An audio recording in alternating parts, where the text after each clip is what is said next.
Hello, my name is Marion Devine, and it's a pleasure to welcome you today to this edition of Off the Shelf, a book discussion series that's brought to you by the Conference Board.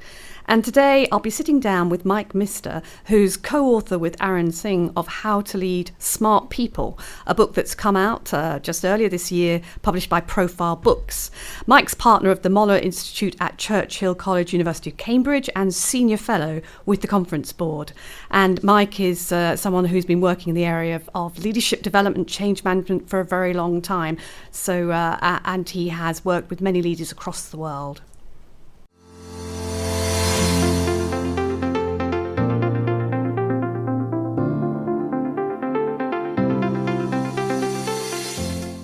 So, Mike, hello. It's great to have you here with us. Well, thank you. It's a real pleasure to be here, Marion.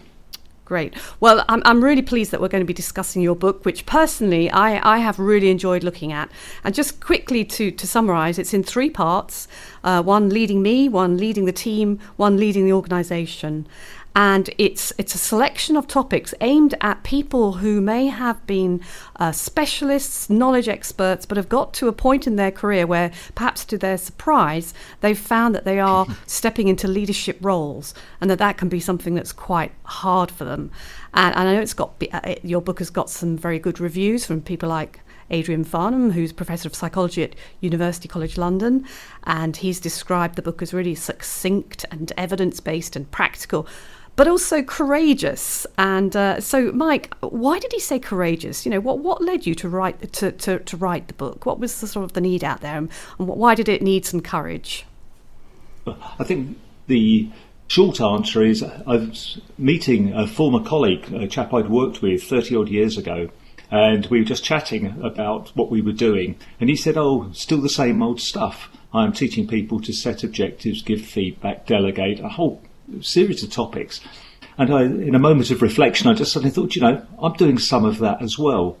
And Aaron and I were chatting subsequent to that, and we realised that when we were working on programs with our clients, lots of people had a ubiquitous friend who needed to break some bad news or had a problem managing politics or a whole bunch of other topics like that. And we realised that maybe there was just something missing. And there's lots of great management books out there, so I'm not knocking any of the other literature that is out there, but most of them have one good idea, a big idea in them, which is great, but they're often short on the how-to at a granular level. How do you do it? Yeah. So we thought maybe there's a reason to address that.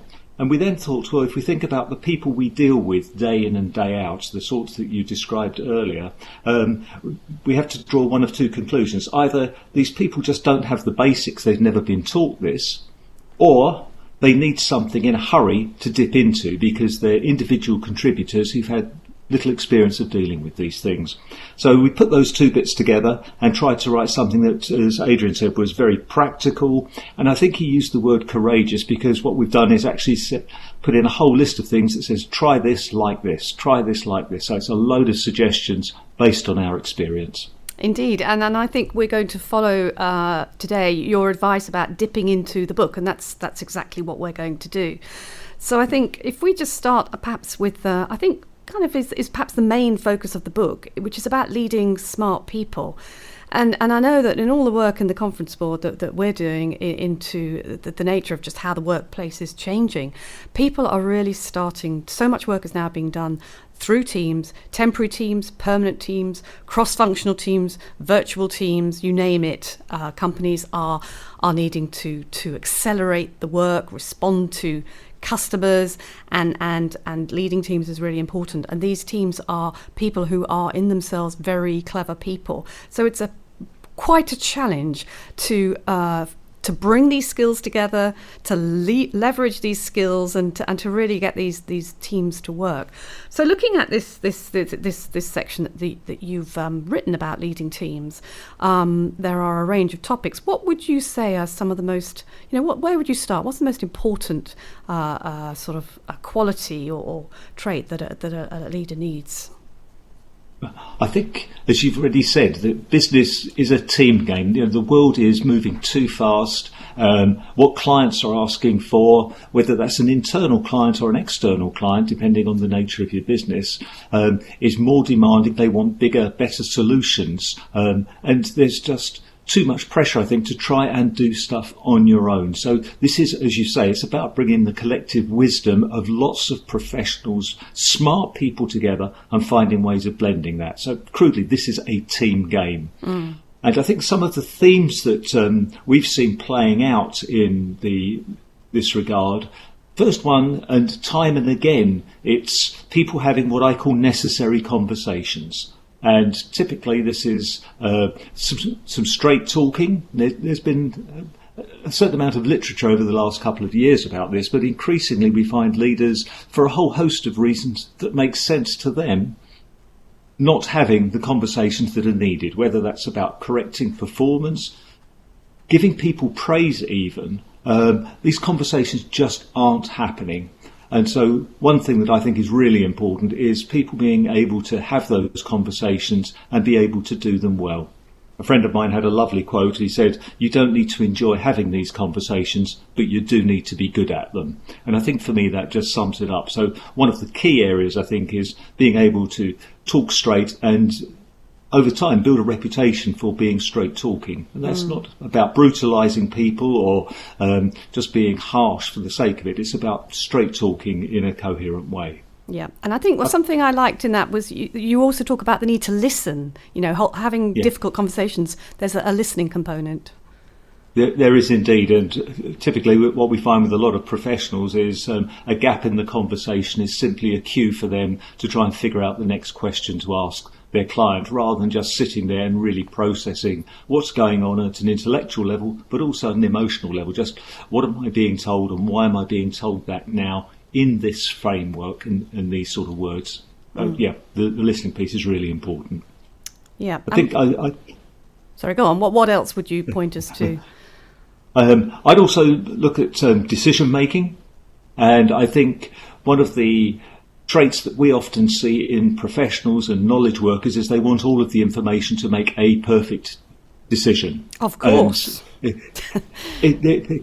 world's just not like that anymore. So I think the important thing here is to realise that leadership, particularly of teams, is about movement. It's about keeping things moving, because after all, overcoming inertia is really, really hard work. So to keep the whole machinery moving forward, but being smart enough to know that you maybe need to change direction, or you need to slow things down or slightly reorientate, I think it is another really important thing that a leader of smart people has to have, that ability to sense make.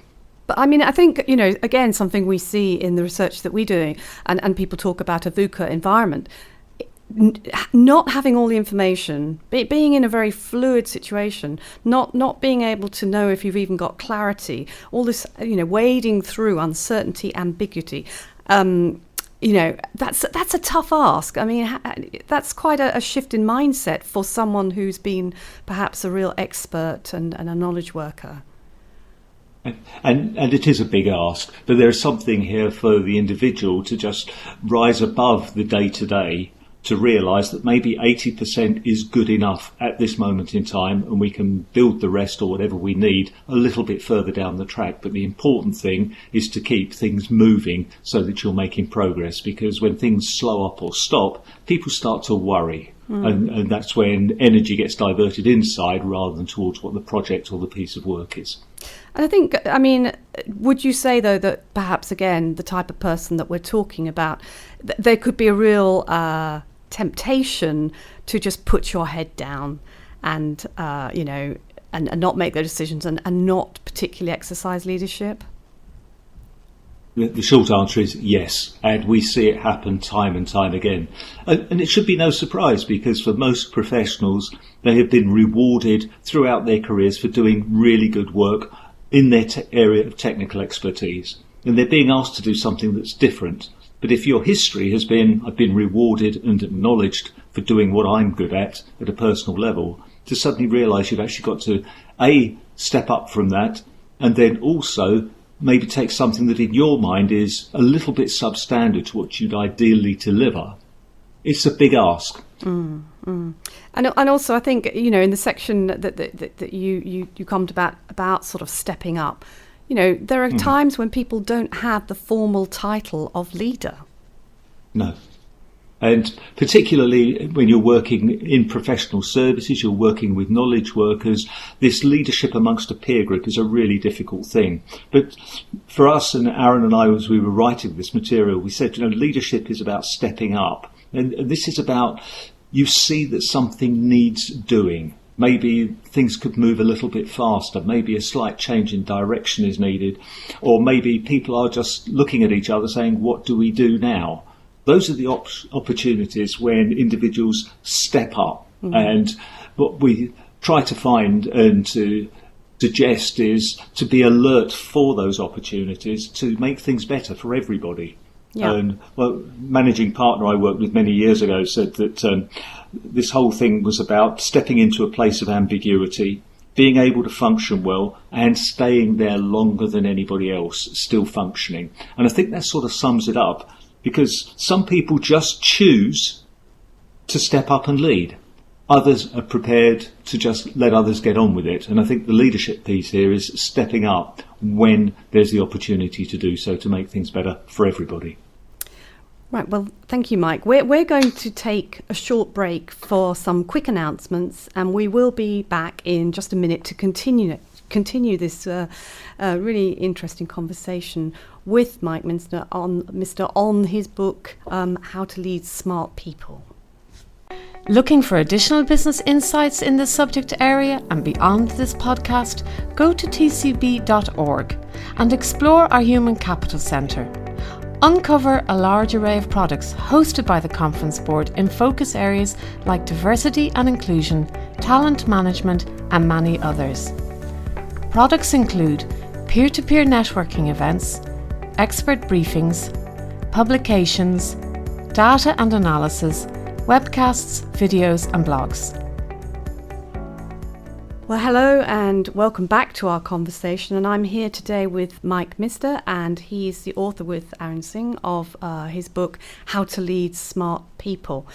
So Mike, we've just talked a little bit about some of the sort of traits and behaviours that people need in order to lead a team.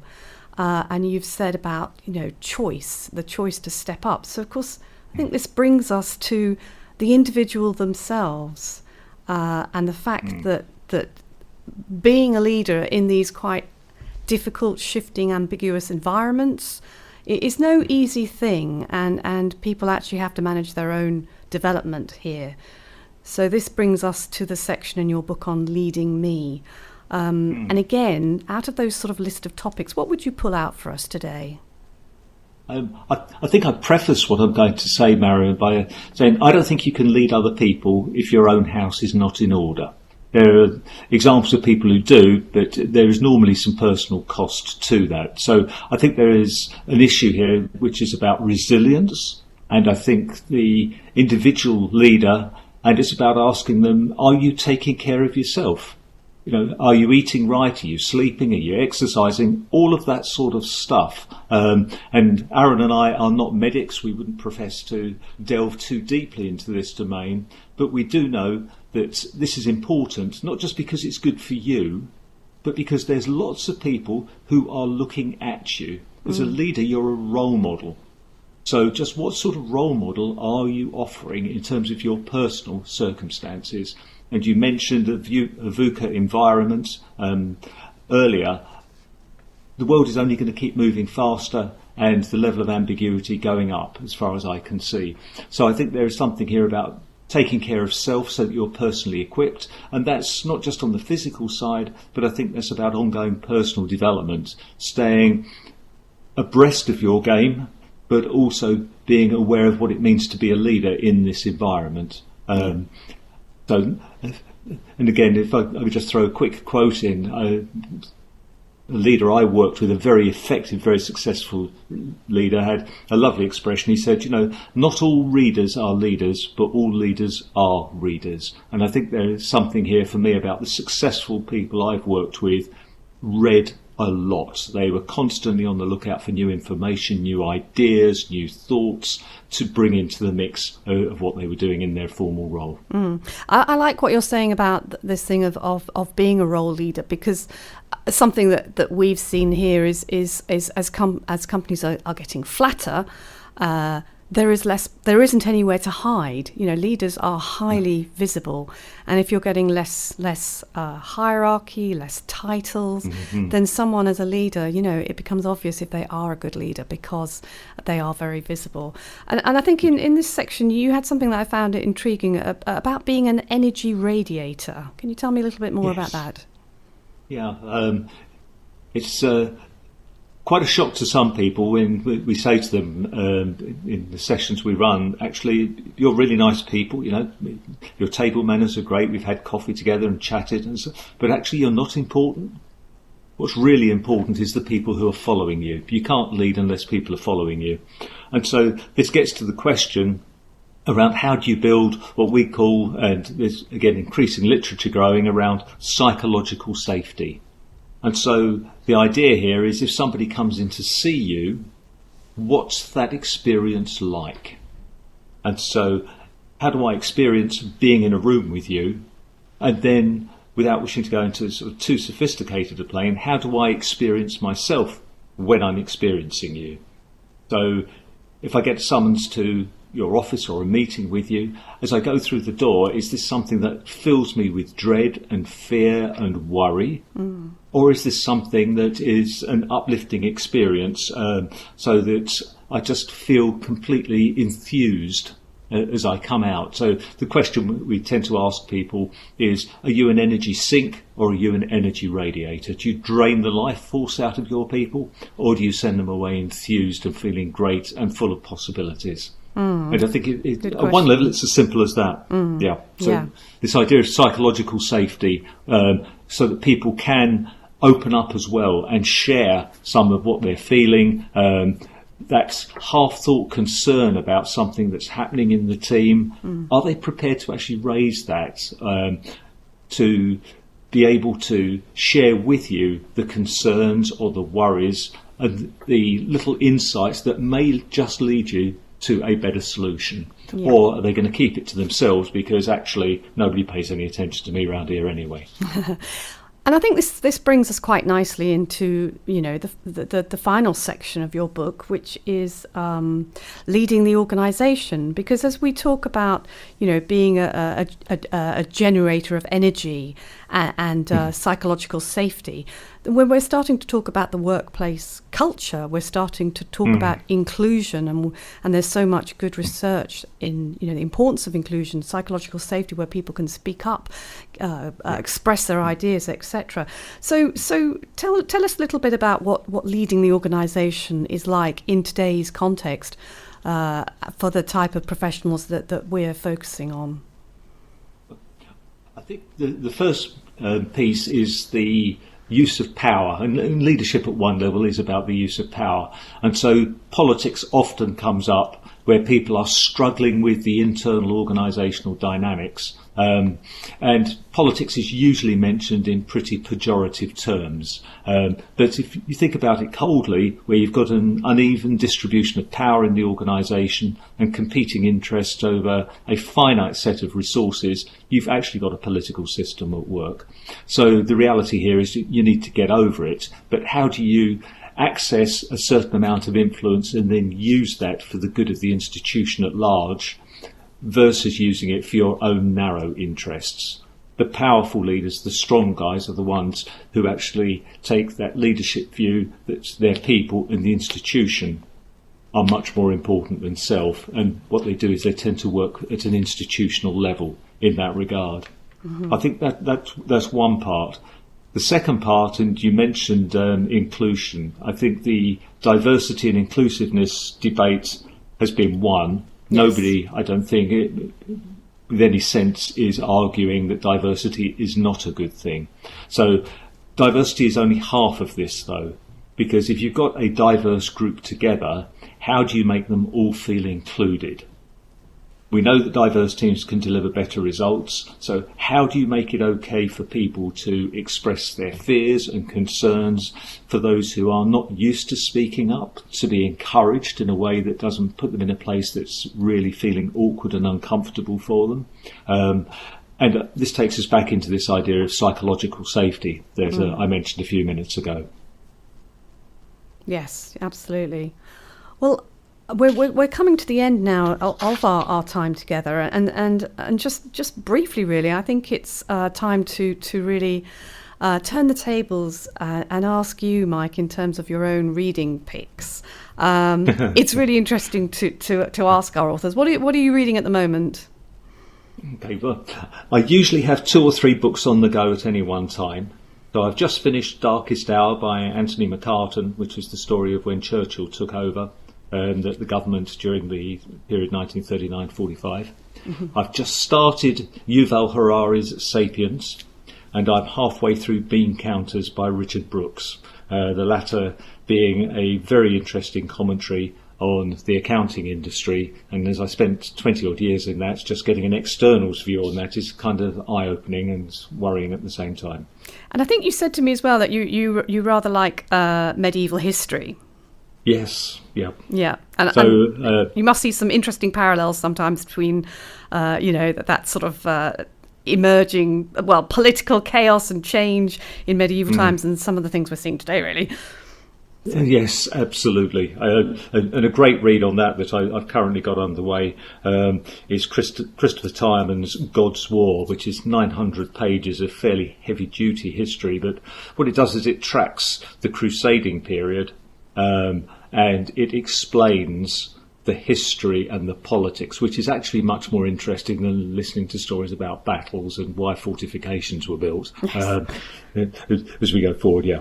Okay, well, I think that brings us to the end of our time together, Mike. It's been really nice talking to you, and as I said, I really personally enjoyed reading your book, and it certainly spoke to me. It speaks to me about things that I could be doing and improving, and I think a lot of people could really, really sort of get a lot out of it.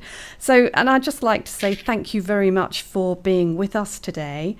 And to say to those who are listening, if you enjoyed this episode, please do remember to subscribe to our Off the Shelf Book Discussion podcast series, or you could explore the entire catalogue of our podcast programmes from the conference board by visiting our website or through the usual platforms like iTunes, Google Play, or Spotify, and we hope that you enjoy reading Mike's book. So, Mike, thank you very much for being with us today. A real pleasure. Thank you for having me. Thank you.